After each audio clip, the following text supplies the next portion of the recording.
Kevin Suárez, Sorionak, victoria hoy en Laudio. Como le decía Lucia, habéis renunciado al europeo por vez de estar aquí y os ha salido bastante bien en esta, doblete, Alain encima primer sub-23, muchos puntos UCI y una victoria muy interesante y casi muy bonita con esa dura lucha con Lander. ¿Cómo ha ido el día?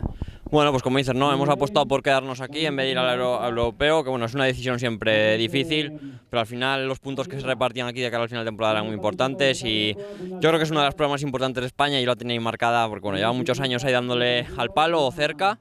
Y bueno, la verdad que muy contento de poder ganar aquí, ¿no? Con esta afición. Yo creo que bueno, la primera vuelta he tenido ahí, la segunda, un pinchazo que me ha dejado muy atrás.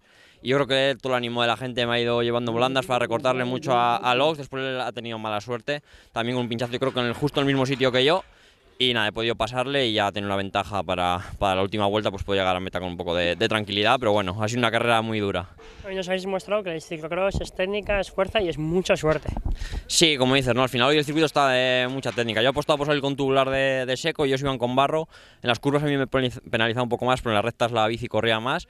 Pero con presión baja y al final he pinchado y eso lo que dices es tener suerte, ¿no? Pero bueno, yo creo que los dos hemos tenido la misma mala suerte o buena suerte, como quieras llamarlo. Al final yo he pinchado primero, él después y bueno, por suerte yo me estaba acercando y eso yo creo que me ha valido para ganar. Mañana Carranza. Sí, eso es otro día más, ahora intentar recuperar bien de hoy y a ver qué tal mañana, un circuito bueno, pues diferente a este, vamos a ver cómo está, seguramente esté más seco y bueno, a ver qué tal. Sorionak, Vale, muchas gracias. Eskerrik asko.